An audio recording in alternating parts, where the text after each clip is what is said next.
시작할까요? 네. 시간 선생님이 되시나요? 네.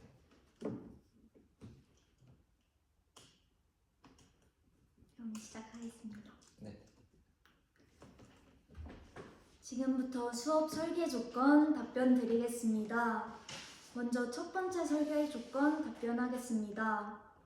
본 수업은 지능정보화로 달라진 생활 모습을 설명할 수 있다 라는 학습 목표를 가진 수업입니다. 이 수업에서 학생들이 어떤 것을 배울 수 있었는지 세 가지 측면으로 나누어 설명하겠습니다. 첫째, 지식이해 측면에서 학생들은 지능정보화로 달라진 생활 모습을 이해할 수 있습니다. 구체적으로 활동 2에서 학생들은 다양한 사례를 통해서 달라진 생활 모습을 살펴볼 수 있게 됩니다. 이러한 경험을 나누는 것을 바탕으로 학생들은 달라진 생활 모습에 관해 자신의 삶과 연계하여 이해를 심화시킬 수 있을 것입니다. 두 번째, 과정 기능 측면에서 지능정보화로 발생할 수 있는 문제와 대응 방안을 탐구하는 능력을 기를 수 있습니다. 교사가 직접 문제와 대응 방안에 대해서 제시해주는 것이 아닌 학생들이 실제로 뉴스 기사를 직접 읽어보고 이를 분석함으로써 문제를 도출해 나가게 됩니다. 또한 모둠 활동을 통해 문제의 해결 방안을 이야기를 통해 찾을 수 있도록 하였습니다. 이러한 활동을 바탕으로 학생들은 스스로 주도적인 능력을 키우며 문제를 탐구할 수 있을 것입니다. 세 번째, 가치 태도 측면에서 지능 정보에 대한 해결 방안을 잘 찾았는지 스스로 실천할 수 있는 태도를 기를 수 있습니다. 구체적으로 활동 3을 통해서 배운 내용을 배운 공책에 정리하며 베넷실 발표를 해보도록 하였습니다. 베넷실 발표란 이번 활동을 통해서 배운 점, 느낀 점, 실천하고 싶은 점을 작성하는 활동입니다. 이러한 활동을 통해서 학생들은 수업 내용을 수업에서만 그치는 것이 아닌 삶 속에서 어떻게 실천할 수 있을지를 생각해 보게 될 것입니다. 이러한 세 가지 측면에서 학생들이 지능정보화로 달라진 생활 모습을 알아볼 수 있도록 수업을 구성하였습니다. 다음으로 두 번째 설계 조건 답변 드리겠습니다. 본 프로젝트에서 기르고자 하는 핵심 역량은 협력적 소통 역량과 자기주도 역량입니다. 이 역량을 기르기 위한 지도 방안 설명하겠습니다. 첫째, 협력적 소통 역량을 기르기 위해서 모둠 활동을 통해 학생들이 문제점과 해결 방안을 찾아볼 수 있도록 하였습니다.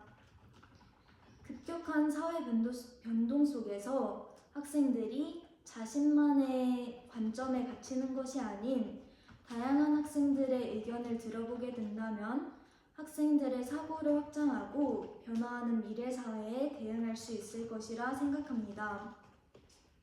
따라서 모둠 활동을 통해 학생들이 여러 이야기를 공유하고 의견을 나누는 것을 통해 다양한 관점으로 사고를 확장시킬 수 있도록 도왔습니다.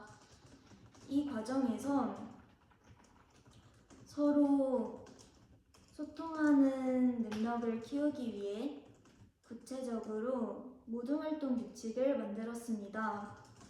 모둠 활동 규칙인 소나무 규칙은 소근소근 말해요, 나보다 더 먼저 무엇이든 질문해요 라는 규칙입니다. 이 규칙에 따라서 학생들은 서로서로 존중하고 경청하는 태도를 통해 이야기를 나누며 협력적 소통 역량을 기를 수 있을 것입니다. 두 번째, 자기주도 역량을 강화하기 위해 질문을 활용한 수업으로 설계하였습니다. 교사가 단순히 답을 제시해주는 것이 아니라 질문을 통해 찾아가는 수업은 교사의 주도성뿐만 아니라 학생의 주도성 또한 강화시킬 수 있을 것입니다. 이상입니다.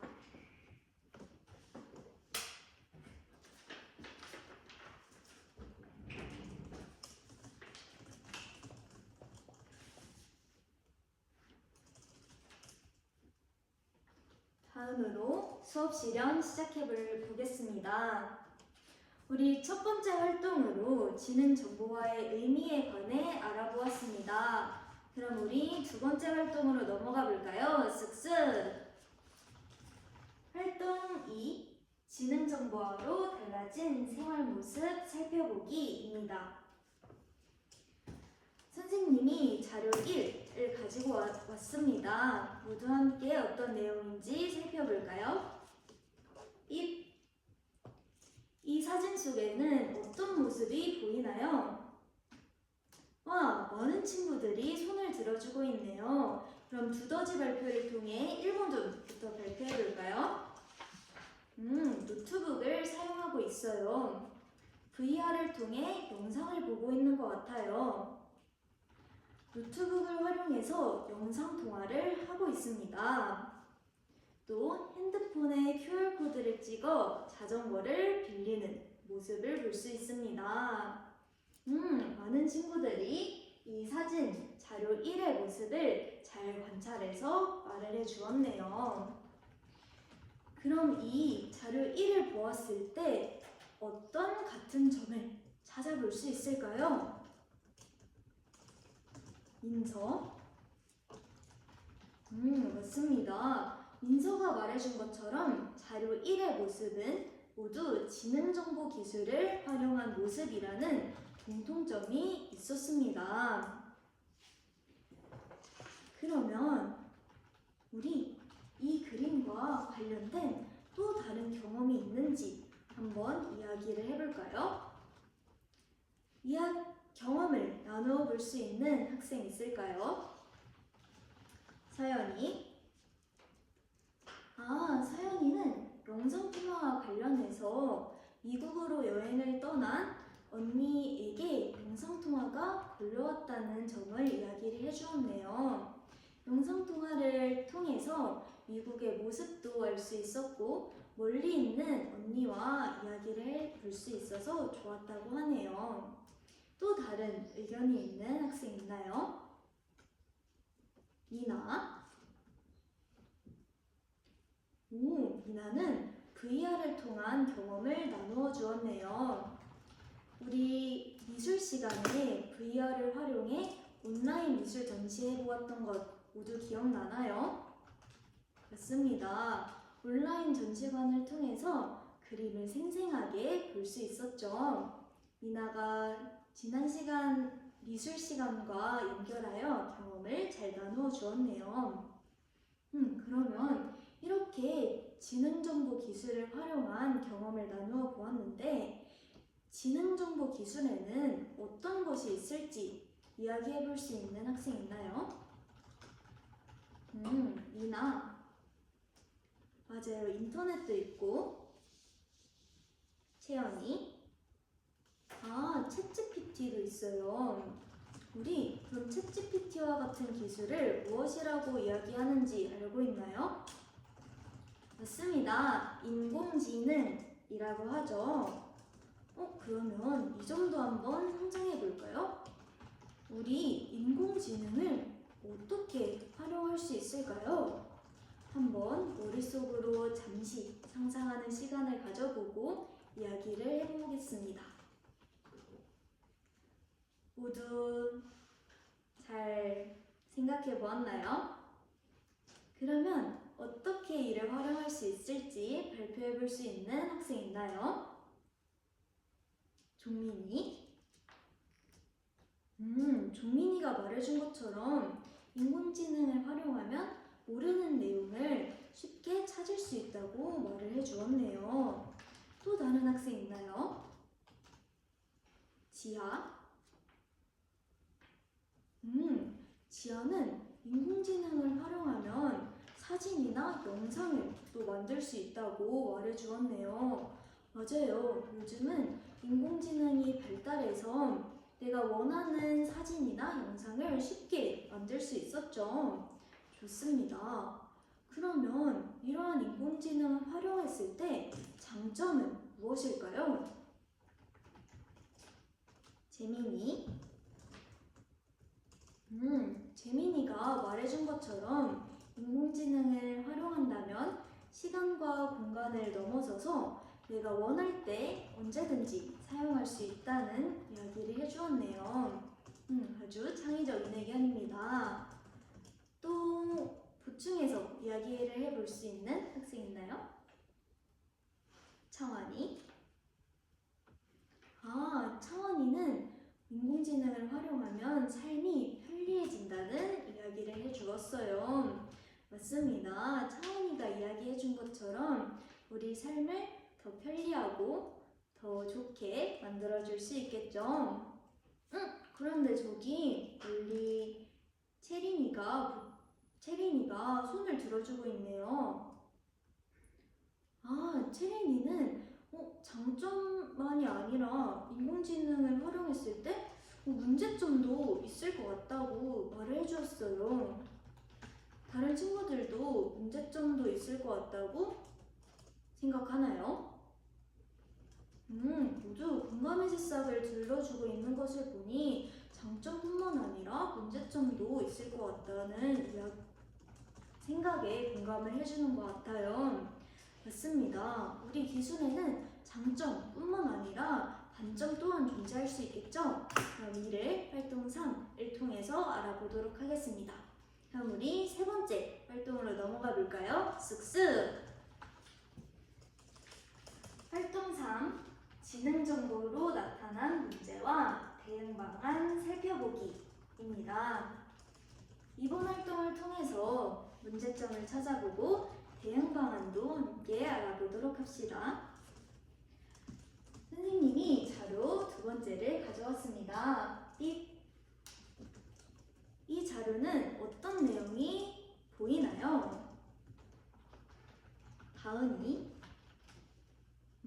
다은이가 말해준 것처럼 이 자료는 지능정보화로 발생할 수 있는 문제에 관련된 뉴스입니다.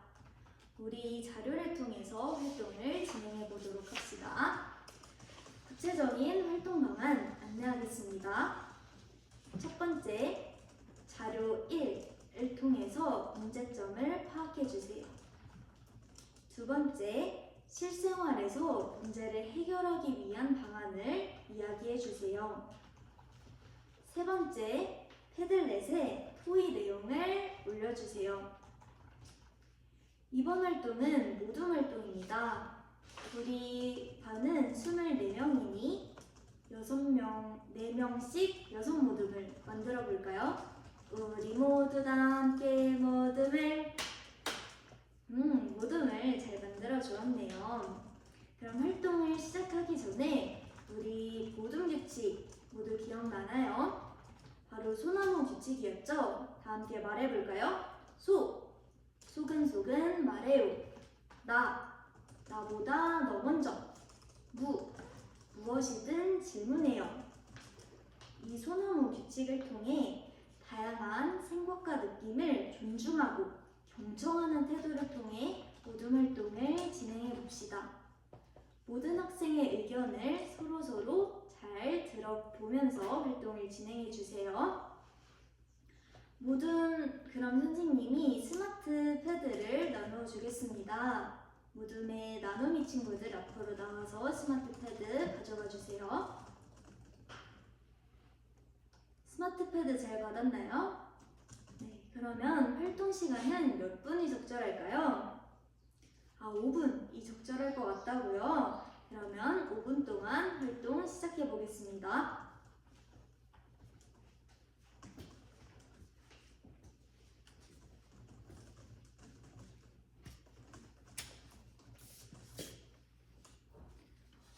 종민이는 왜 다른 친구들의 의견을 들어주지 않고 있나요? 우리 선생님이랑 같이 정한 소나무 규칙, 규칙 기억하나요? 맞습니다. 나보다 너 먼저였죠. 우리 다른 친구들의 의견에 존중하고 경청하면서 모든 활동을 진행해 봅시다. 서로 협력하는 태도 선생님이 응원하겠습니다.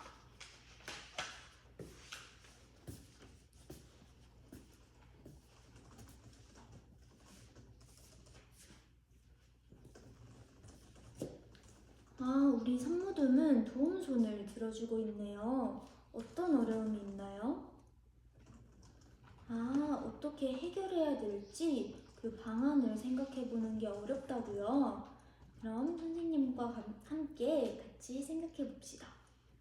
그럼 우리 자료 어떤 문제에 대한 해결 방안을 찾아볼까요?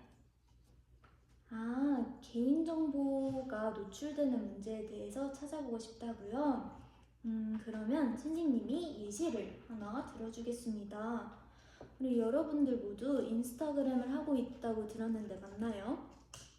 이 인스타그램에 사진을 올릴 때 여러분들의 이름, 주민등록번호, 전화번호 이런 것들을 올린다면 어떻게 될까요? 맞아요. 모든 사람들이 다 볼 수 있겠죠. 그러면 어떤 문제가 발생할 수 있을까요? 맞아요. 어떤 범죄에 연루될 수도 있겠죠. 그럼 이를 해결하기 위해서는 어떻게 하면 좋을까요? 산모든 잘 말해준 것처럼 사진을 올릴 때 주의해서 올리면 좋겠죠. 어떻게 할지 좀 더 구체적으로 논의해 보도록 합시다. 선생님이 발표까지 기대해 보겠습니다.